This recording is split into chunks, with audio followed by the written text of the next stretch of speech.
नमस्कार, मैं हूं हेमेंद्र शर्मा और आप देख रहे हैं एमपी राउंडअप।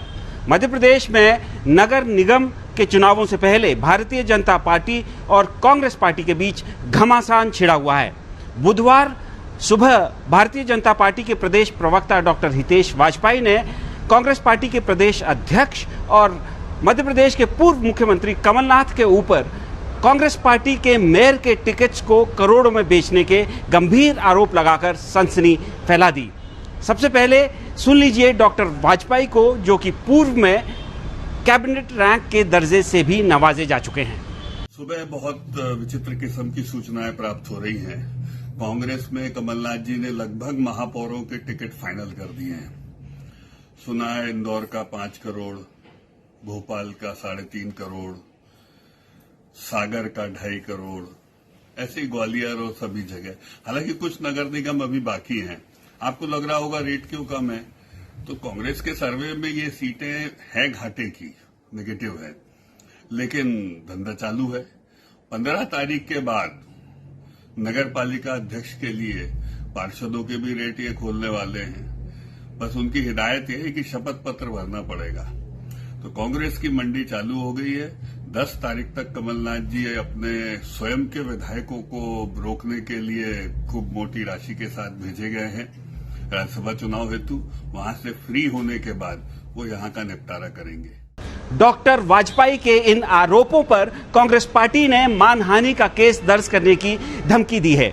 लेकिन सवाल यह है कि कांग्रेस पार्टी इस तरह से क्यों रिएक्ट कर रही है और क्या डॉक्टर वाजपेयी के आरोपों में कोई दम है, और कहीं डॉक्टर वाजपेयी असली मुद्दों से जनता का ध्यान भटकाने की कोशिश तो नहीं कर रहे हैं। इन सभी सवालों पर बात करने के लिए थोड़ी ही देर में हमारे साथ मौजूद होंगे कांग्रेस पार्टी के मीडिया विभाग के प्रमुख के मिश्रा। लेकिन उससे पहले एक नजर प्रदेश की बाकी अहम खबरों पर। मध्य प्रदेश की पूर्व मुख्यमंत्री उमा भारती के भतीजे राहुल लोधी पर विधानसभा में नेता प्रतिपक्ष गोविंद सिंह ने टीकमगढ़ के वार्ड नंबर 8 से जिला पंचायत सदस्य की उम्मीदवार जमुनी अहिरवार के घर को घेर कर नामांकन वापस लेने का दबाव बनाने का आरोप लगाया है। गोविंद सिंह ने जिले के एसपी को सूचित करते हुए कहा है कि बलदेवगढ़ थाने की पुलिस लोधी का साथ दे रही है। गौरतलब है कि उमा भारती के भतीजे की पत्नी अमिता सिंह लोधी ने भी वार्ड क्रमांक 8 से नामांकन दाखिल किया है। बुधवार सुबह उमा भारती ने ट्विटर पर जानकारी दी थी कि उन्हें नहीं मालूम था कि अमिता ने नामांकन भरा है और बीजेपी को नियम के हिसाब से ही उनकी उम्मीदवारी पर फैसला करना चाहिए। गुना जिले की आरौन तहसील की सुनगयाई पंचायत में पूर्व 10वीं सम्राट मलखान सिंह की पत्नी ललिता सिंह को निर्विरोध सरपंच चुना गया है। ललिता सिंह के अलावा 12 अन्य महिला पंचों को भी निर्विरोध चुना गया है। हालांकि महिलाओं के लिए सिर्फ सरपंच का पद ही आरक्षित था, लेकिन पंचायत के लोगों ने महिलाओं को प्राथमिकता देने के उद्देश्य से पंच के पदों के लिए भी महिलाओं को ही निर्विरोध चुना।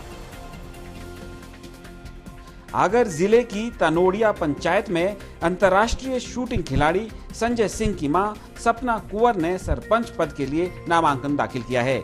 संजय सिंह ने 1 दर्जन से अधिक इंटरनेशनल पदक जीते हैं।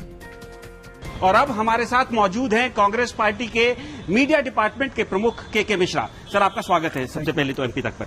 सर, डॉक्टर हितेश वाजपेयी ने कुछ गंभीर आरोप लगाए हैं। सबसे पहले तो कांग्रेस पार्टी का रिएक्शन इन आरोपों के ऊपर। यह आरोप पूरी तरह बेबुनियाद है, असत्य है, भ्रामक है और लगता है कि डॉक्टर वाजपेयी मानसिक पक्षाघात से पीड़ित होकर इस तरह के कुकृत्य करके कांग्रेस पार्टी को बदनाम करने की कोशिश कर रहे हैं, जिसमें वो सफल नहीं होंगे। सर, आप लोगों ने कहा है कि आप मानहानि का केस दर्ज कराएंगे, उनके खिलाफ पुलिस में भी कंप्लेंट करेंगे। बेशक हम लोग अभी 1 घंटे के भीतर थाना हबीबगंज जा रहे हैं, उनके विरुद्ध एफआईआर दर्ज करवाएंगे।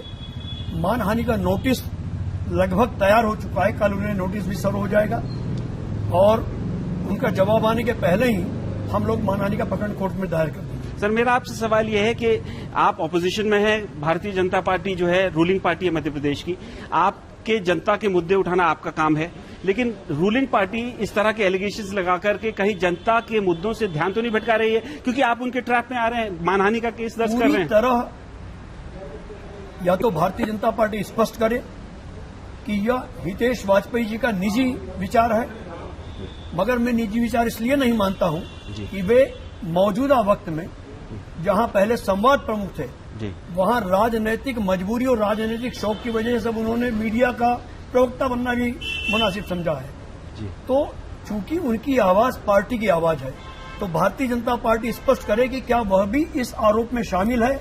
यदि वो शामिल होती है तो उन्हें भी आरोपी बनाएंगे, पूरी पार्टी को कटघरे में खड़ा। सर, ये इस तरह के आरोप तो मध्य प्रदेश में पिछले दिनों से हम देखते ही आ रहे हैं। जब कांग्रेस पार्टी की सरकार तोड़ी गई तो कांग्रेस की तरफ से भी कई बार आरोप लगाए गए कि करोड़ों रुपए में विधायकों को खरीदा गया, लेकिन किसी के पास कोई सबूत तो मिला नहीं। देखिएगा, जब हितेश वाजपेयी जिलेवार चर्चा कर रहे हैं कि इंदौर से इतने का, भोपाल में इतने का, और हमारे लीडर पर सीधी तौर पर आरोप लगा रहे हैं। जब मैंने व्यापम, जो प्रामाणिक आरोप था, उसके आरोप लगाए थे तो मुझे कटघरे में खड़ा करके माननीय मुख्यमंत्री जी ने 2 साल की सजा करवाई थी। तो ये उससे कैसे बच सकते हैं? लेकिन तो साबित करें जी। और मैं तो आज भी कहता हूं कि मेरे व्यापम के आरोप आज भी साबित हैं जी।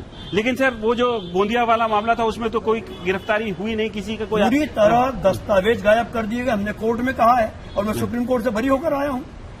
तो फाइनली सर, मेरा आपसे सवाल यह है कि क्या कांग्रेस पार्टी कहीं भारतीय जनता पार्टी के ट्रैप में तो नहीं फंस रही है कि मुख्य मुद्दे जो जनता के हैं उस पे बातचीत ही कोई ना करे, सिर्फ ये एलिगेशंस और काउंटर एलिगेशंस लगती रहे? देखिएगा, कांग्रेस पार्टी भारतीय जनता पार्टी के ट्रैप में नहीं फंस सकती है। हम अंग्रेजों के ट्रैप से निकलकर देश को आजाद करा गए हैं, तो ये तो एक छोटा सा गिरोह है। तो भारतीय जनता पार्टी के ट्रैप में कांग्रेस पार्टी फंसने वाली नहीं है, लेकिन एक फैक्ट ये भी है कि जो जनता के सरोकार वाले मुद्दे हैं, जो इश्यूज हैं, उनको फिलहाल नहीं उठाया जा रहा है। एमपी राउंड अप में आज सिर्फ इतना ही। कल फिर मुलाकात होगी, तब तक के लिए थैंक यू, गुड बाय।